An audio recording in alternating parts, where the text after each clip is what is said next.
Welcome back to EyeRich History, where we explore the hidden corners of history and legendary figures who shaped Native American history, culture, and tribes.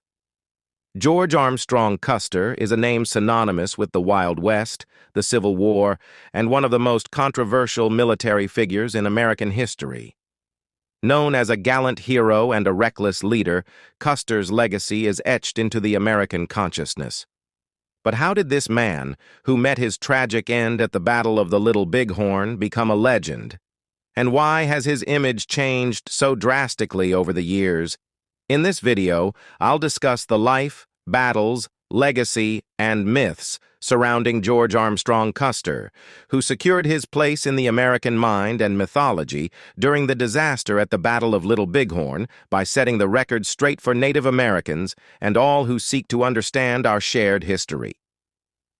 Custer's rise to fame began during the Civil War. Graduating from West Point in 1861, just as the war erupted, he quickly made a name for himself as a fearless leader. By age 23, he had earned the nickname the Boy General for his daring tactics and flamboyant style. His long, flowing hair and custom-made uniform made him a recognizable figure on the battlefield, and he relished in the attention. However, his bravery often came at a cost, yes, a cost paid by the men who served under him. After the war, Custer found himself in a very different conflict: the Indian Wars.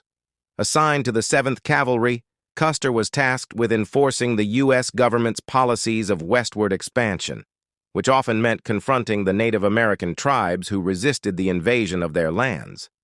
Custer, now donning buckskin instead of his Civil War finery, rebranded himself as an Indian fighter.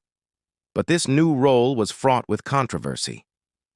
In 1868, during the Battle of the Washita, Custer led an attack on a Cheyenne village. His report claimed over 100 Native Americans were killed, including women and children.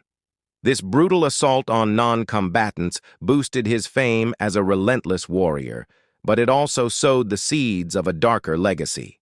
Custer's methods were increasingly questioned, and his disregard for the lives of Native people began to tarnish his reputation.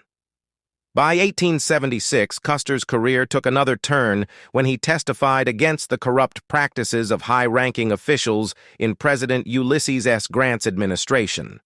This move earned him the enmity of the president himself, and for a time, Custer was relieved of his command. Desperate to reclaim his position, Custer begged to be reinstated, and was soon leading his troops into what would be his final and most infamous battle. On June 25, 1876, Custer led his men into the valley of the Little Bighorn, confident of a swift victory. What he found, however, was not a scattered group of warriors, but the largest Native American force he had ever encountered. Thousands of Lakota, Cheyenne, and Arapaho warriors united to protect their way of life.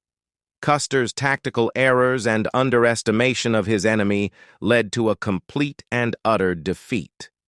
Custer, along with over 200 of his men, was killed. The news of Custer's last stand shocked the nation, casting a shadow over the country's centennial celebrations. For many years, Custer was immortalized as a tragic hero, an American martyr who fell in the service of manifest destiny. But as the 20th century unfolded, and particularly during the civil rights movements of the 1960s and 70s, perceptions of Custer began to shift. Native American voices, long silenced, began to emerge, telling the histories of their ancestors who had fought to protect their land, culture, and freedom. Custer was no longer just a hero. He became a symbol of the oppression and violence faced by Native peoples during America's westward expansion. Today, Custer's legacy is complex and contested.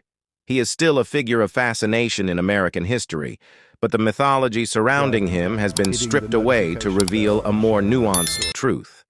Custer was a man of his time, driven by ambition, but also a man whose actions contributed to the suffering of countless Native Americans. Understanding this history is crucial not only for acknowledging the past, but for shaping a future where the history of all peoples are respected and remembered. Thank you for watching this video about the life and legacy of George Armstrong Custer. If you found this video informative, please support the channel by subscribing, hitting the notification bell, and sharing this story. Join us at EyeRich History as we continue to explore the histories that shape our hidden world events that deserve to be told, remembered, and honored.